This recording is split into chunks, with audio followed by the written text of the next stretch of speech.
नमस्कार, आप देख रहे हैं द न्यूज पॉइंट और आपके साथ में हूं अफीफा मलिक। शुरुआत करते हैं आज की बड़ी खबरों से। प्रधानमंत्री नरेंद्र मोदी आज जापान के लिए होंगे रवाना। भारत जापान शिखर सम्मेलन में होंगे शामिल।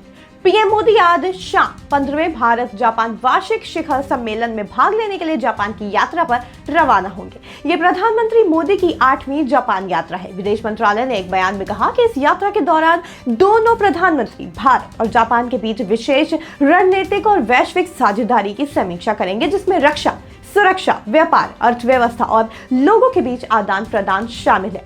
वो क्षेत्रीय और वैश्विक महत्व के मुद्दों पर भी चर्चा करेंगे। ये यात्रा दोनों देशों के बीच लंबे समय से चले आ रहे विशेष मैत्री संबंधों की ओर पुष्टि करेगी। बिहार में जारी इंडिया गठबंधन की वोट अधिकार यात्रा। यहां आज राहुल गांधी माता जानकी का आशीर्वाद लेकर अपनी यात्रा को आगे बढ़ाएंगे। राहुल के साथ उनके गठबंधन के कई दिग्गज नेता मौजूद हैं। कार्यकर्ताओं में एक अलग जोश और उत्साह देखने को मिला। द्वितीय विश्व युद्ध में जापान के आत्मसमर्पण के 80 साल पूरे। बीजिंग के तियानमेन स्क्वायर में होगी भव्य सैन्य परेड। चीन और जापान में सैन्य परेड के मुद्दे पर तनाव बढ़ता नजर आ रहा है। जापान की ओर से दुनिया से अपील की गई है कि चीनी आर्मी की परेड से दूर रहें। जापान के आग्रह पर बीजिंग ने तीखी प्रतिक्रिया दी है, जिसमें दोनों देश इस मुद्दे पर आमने सामने हैं। बीजिंग में ये परेड दूसरे विश्व युद्ध में जापान के विरुद्ध चीन के प्रतिरोध की याद में आयोजित की जाती है। जापान इसे अपने खिलाफ नैरेटिव बनाने की कोशिश मानता है। दूसरी ओर चीन इसे इतिहास को याद करने और शांति का आह्वान कहता है।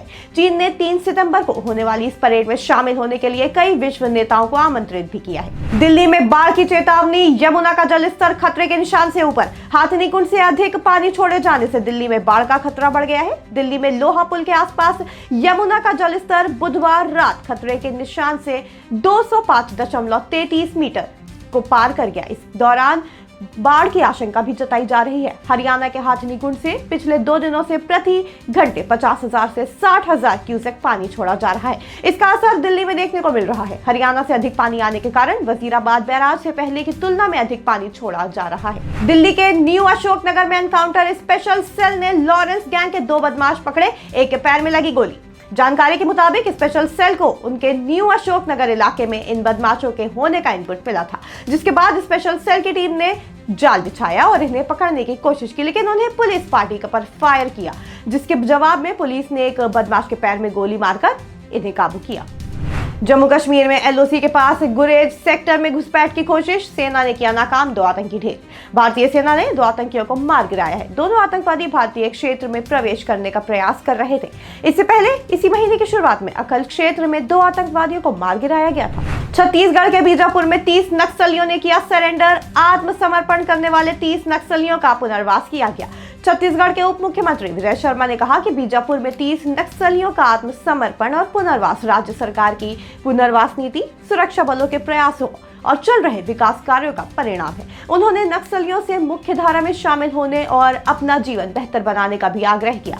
बस्तर क्षेत्र के बीजापुर में 30 नक्सलियों ने सुरक्षा बलों के सामने सरेंडर किया था। नैनीताल की हेरिटेज बिल्डिंग में लगी आग, 1 की मौत। मल्लीताल मोहन को स्थित 3 मंजिला भवन में बुधवार की रात भीषण आग लग गई। हादसे के कारण एक महिला की मौत हो गई।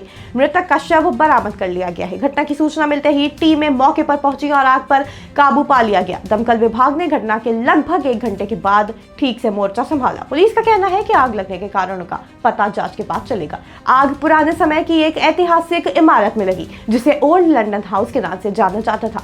अंग्रेजों के जमाने की यह बिल्डिंग अपनी शानदार बनावट और खूबसूरती के लिए मशहूर रही है। अर्जेंटीना की यात्रा और भी आसान। वैध अमेरिकी वीजा वाले भारतीय नागरिकों के लिए नियमों में दी गई ढील। भारत में अर्जेंटीना के राजदूत मारियानो कासिनो ने बुधवार को ऐलान किया कि उनके देश ने वैध अमेरिकी वीजा रखने वाले भारतीय नागरिकों के लिए नियमों में ढील दे दी है।